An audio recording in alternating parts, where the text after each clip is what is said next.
قالش كده يا جماعه، قال الجماهير الطبيعيه، وكانت الصوره حتى على القطس قال الجماهير الطبيعيه اللي بتشجع بطبيعيه، ما قصدش حد بعينه عشان يبقى الكلام واضح ومعروف. معلش اسراء كتبتها كده بشكل تاني خالص. لا انا بقول انه الجمهور اللي كان موجود لما هيرجع الملاعب هو الاغلبيه. بالظبط. المدرجات هتتظبط فيها مين بقى؟ بالظبط. فيها شويه قطر صغيرين ماشي موجودين بكثافه، اهلا وسهلا، بالظبط، مفيش مشكله، لكن يرجع الجمهور بطبيعه الجمهور، الشكل اللي احنا شفناه يا سمير.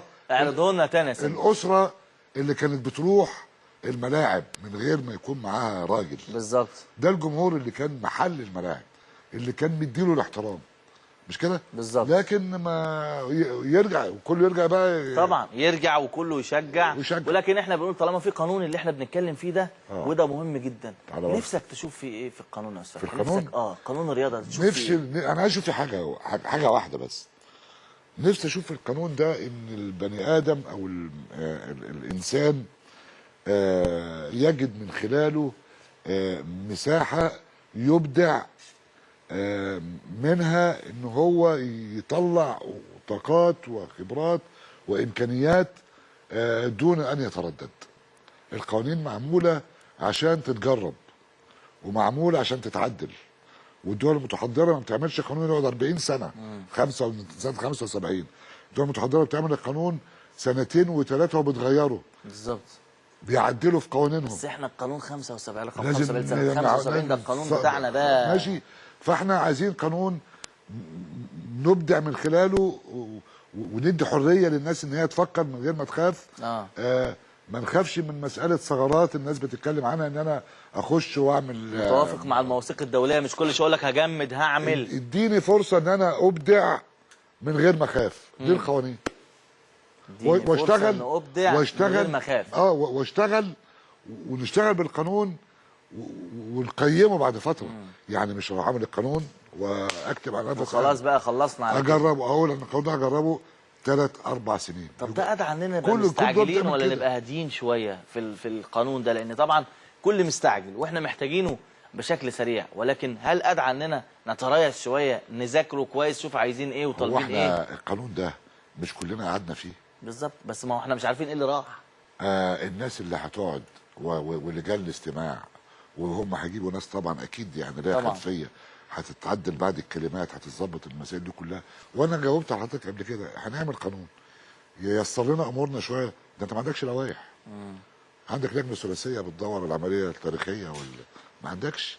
ما انتش عارف علاقات بين المؤسسات الرياضيه الدنيا ماشيه ازاي. عايزين قانون منظم للكلام احنا ده كله. استاذ فتحي مش حاسين باللجنه الثلاثيه لان موجود فيها الطرف الاساسي هو مصري، الدكتور حسن مصطفى. طبعا. تخيل بقى حضرتك ان الطرف ده لو اجنبي، مش كانت قامت هوجه وقال لك بس هقول لك على حاجه. ده احنا برضو ايه، ما حدش خد باله من البعد ده. بس انت معاك فتوه اسمه الدكتور حسن مصطفى، راجل فتوه.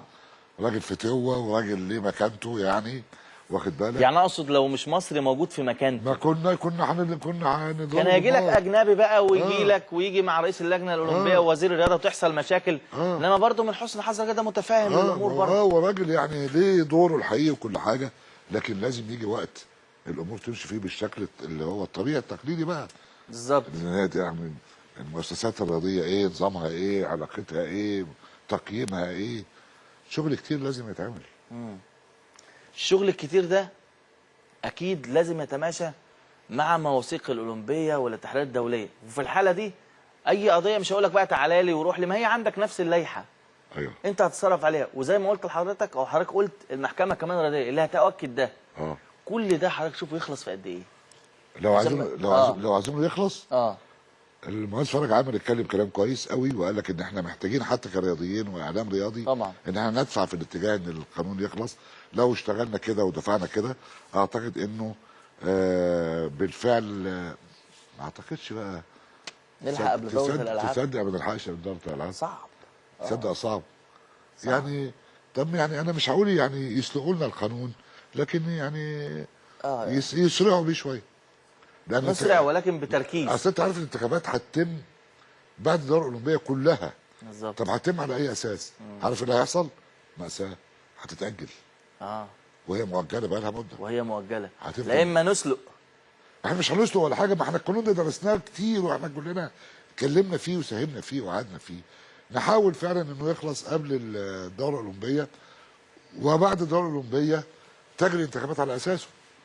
لا، في امل. لو عايزين هنلحق. في امل، بس احنا شايفين برضه في اهتمام. يعني انا ملاحظ ان كله مهتم، عايزين نخلص، عايزين ننجز. اصل الكارثه ايه؟ هو هيخلص في لجنه الشباب ولجنه استماع، يخش عند البرلمان بقى. ها؟ تمام. لازم بقى ان يعني البرلمان بقى يتلحلح شويه، يقدر المسؤوليه شويه، ما ياخدش في وقت كتير. وانا قلت لك من شويه هنمشي القانون وهنجربه. ده طبيعي جدا في كل الدنيا، مش دستور. ده حتى في دول بتعدل دساتيرها حسب حاجتها. احنا شفنا امريكا وشفنا روسيا مع الارهاب لما زاد، عدلوا كتير في دساتيرهم وفق قوانينهم. طبعا. بيجيب مجلس الشعب الحق او مجلس النواب، اشتغل عدل، ما بتاخدش مصلحه عامه. مصلحه عامه، مفيش حاجه اسمها بقى. وبالتالي نلحق. يمكن احنا كنا كلامنا ده طبعا كان ده احنا بالجاكيته الخضراء دي اتكلمنا فيه من بدري. تبقى سنه خضراء بقى، طرحت اهي وربنا يكرم. بس فتح الدوري بقى، شايف الدوري بعد تأزم الاهلي امبارح وفوز الزمالك وتقليل عدد النقاط، هل لسه الدوري في الملعب؟ هل حسم النقاط بتقول ايه؟ الفتره الجايه بتقول ايه؟ تغيير الاجهزه الفنيه حضرتك اتكلمت عليه، شايف الفتره الجايه ازاي؟ حضرتك بص لك على حاجه. الفرق اللي نزلت يعني انا قلت لك اسمين ثلاثه نازلين يعني. بطوله الدوري تكاد تكون حسمت، وانا قلت الكلام ده قلته اكتر من مره. يعني 11 نقطه او 8 نقط. المساله عايزه معجزه بالنسبه لنادي الزمالك. عايزه معجزه لنادي الزمالك. لانه مش هيلعب لنفسه بس، عايز يلعب لنفسه والفرق تلعب لصالحه. مش كده؟ بالظبط. ودي صعبه. الاهلي محتاج يلعب لنفسه بس. هنا المعادله بتبقى اسهل.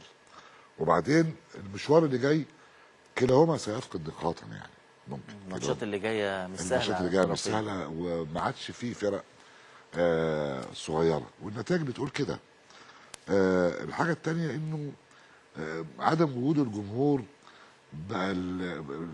معظم الفرق بتطمع في الاهلي والزمالك، بتطمع. الطمع ده بيدي الفرق اللي هي يعني غير الاهلي والزمالك بتديله فرص ان هو يثبت نفسه ويتواجد بشكل يكبر نفسه. فيمكن الاثنين الاهلي والزمالك خسروا نقاط السنه دي كتير. بالظبط. وفاضل 8 مباريات هيخسروا، لكن بالحسابات النظريه والفلكيه والكلام اللي يقول لك ده، يقول لك الدوري في الملعب. انا بقول الدوري خلص. شايف برضه ان كده الدوري شكليا خلص؟ يعني انا بقول لك كلام يعني مش عايز فتاكه يعني. المساله مش بقول لك كلام بقول لك بالحسابات والنظريات والمش عارف ايه. يقول لك الدوري لسه، يقول لك الدوري لسه، لكن الزمالك غير مستقر فنيا بالشكل اللي يخليني اتاكد انه يكسب كل ماتشاته. بغض النظر بقى الاهلي يكسب 15، فريق ما يزال غير مستقر فنيا. طب ما هو الزمالك غير عدد من الاجهزه غير مستقر فنيا الموسم الماضي واخد دوري وكاس. غير مستقر. والاهلي رغم تقدمه بالثمان نقط وكانوا 11 قبل كده، لم يقنعني بان ده الاهلي بتاع الاهلي. لسه انت شايف انه مش شايف حاجه. انا مش شايف، انا شايفه سابق. لكن مش شايف النادي الاهلي اللي كنت بتفرج على كوره بستمتع بيها. يعني الاهلي سابق لانه معظم الفرق سيئه، هو احسنهم. مش كده؟ لكن صعب يبقى فيه تحول في ترتيب القمه ولا القاع. ولا القاع احنا قفلناها النهارده.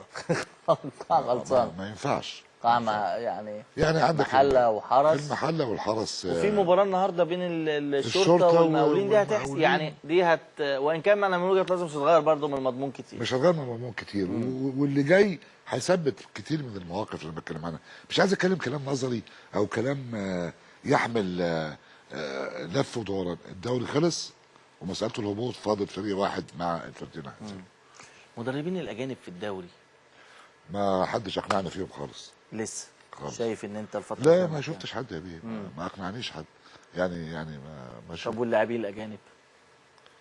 في بعض اللعيبه الاجانب كويسين يعني، في، لكن يعني ايفونا عمل شغل حلو قوي في فتره مع زيزو، وجاب جون تاريخي في الزمالك، وانا قلت ان ده يعني هو قال لك اللي انا عندي ان انا رمى عندي بياضه. ما في ما ايفونا انطوي في كل عام وانتم بخير. الراجل من ساعه ما جه ما شمهاش. تبص على الزمالك هتلاقي مايوكا ده مش داخل دماغي. معروف يوسف بدأ كويس، وبعدين في حدود معينه ما مش مديني يعني يمكن كوفي مقاتل كويس، مدافع صلد يعني فارق معايا. الاسماعيلي برضو ما فيهوش حد جامد قوي. يمكن عاجبني، لا يمكن عاجبني بس يعني الاثنين بتوع دجله كويسين. ملوده وجونيور. اه ملوده يمكن الناس كتير قالت ده جاي خلاص، ده مبطل ده لغايه هو السياحه. لا، لعيب مميز قوي قوي. لعيب مميز جدا، وصانع العاب كويس وراجل خبره لكن اللعيبه الاجانب في مصر بيهبروا بلا رحمه. واخد بالك؟ لكن مش حاسين. والشيء المؤلم بالنسبه لي انا شخصيا ان مش لاقيهم في الاهلي والزمالك بشكل واضح. طب اللعيبه بقى المصريه اللي بتحترف في الدوريات الاوروبيه واللي ظهر عندنا الفتره اللي فاتت، محمد صلاح والنني، تجربتين من النجاح من العيار التقيل قوي من خلال هذا الدوري اللي فيه كل المشاكل دي، مطلع اتنين من النماذج المشرفه قوي واللي عامله حاله في الكره العالميه. دول مش طالعين من الدوري سعادتك، طالعين من المقاولين. طالعين من المقاولين. ما لهمش علاقه بالدوري. طالعين صغيرين. اللي طلع من الدوري عندنا كهربا، رامي ربيعه، احمد حجازي، مجموعه كده شله البرتغال دي. واخد بالك؟ راحوا ركبوا الطياره واتفسحوا وجم ورجعوا. واخد بالك؟ ايه ده ليه ده؟ ايه طيب؟ يعني كل الهدف واسماء ثانيه كتير انا مش. لا، ما البرتغال كانت شروه كبيره. كانت شروه كبيره، ويرجع كهربا ويرجع. وشيكابالا راح عمل جو حلو هناك ورجع الراجل. كان رايح نادي كبير جدا يعني سبورتنج لشبونه. طبعا. شيء بشع يعني، شيء مش لطيف من اللاعب المصري ان هم يسافروا ويرجعوا يعني.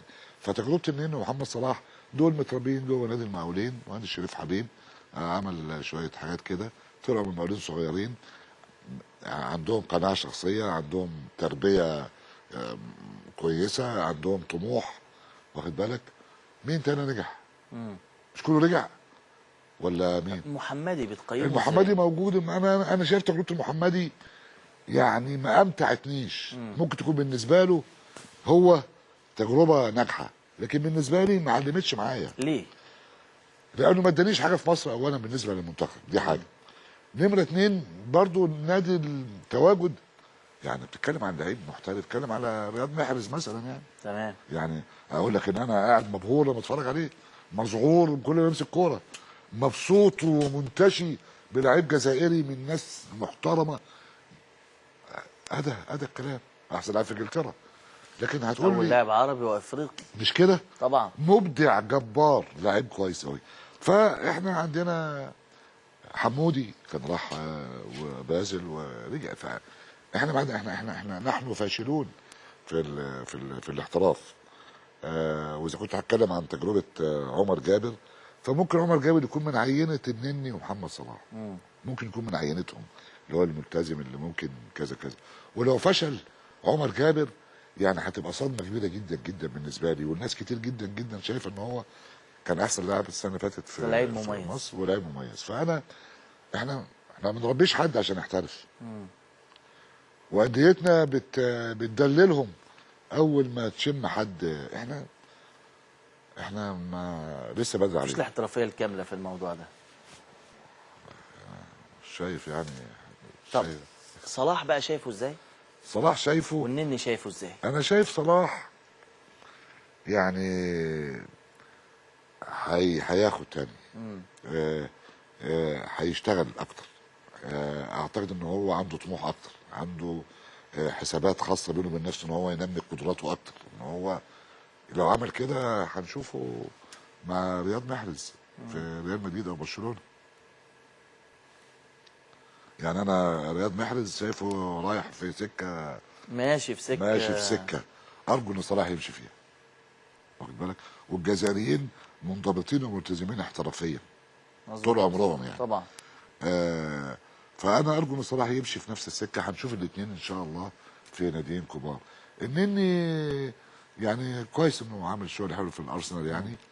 افضل لاعب في شهر مارس في الارسنال، وافضل لاعب في شهر ابريل. فارقامه ارقامه مفاجاه، حاجات حلوه يعني العيد ما يحسسكش ان هو موجود وبالارقام موجود. يعني وبعدين ان شاء الله لما المنتخب بتاعنا يقف على رجليه بشكل كويس ونشوف لعيبه، عندنا لعيبه كويسه جدا. عندنا رمضان صبحي ده ممكن يبقى زي الناس دي لو سافر، بس عايز يمسك نفسه كويس الاول. مسلم مصر هنا يظبط كويس. مصطفى فتحي لعيب من اللعيبه الممتازه جدا. حمودي من اللعيبه اللي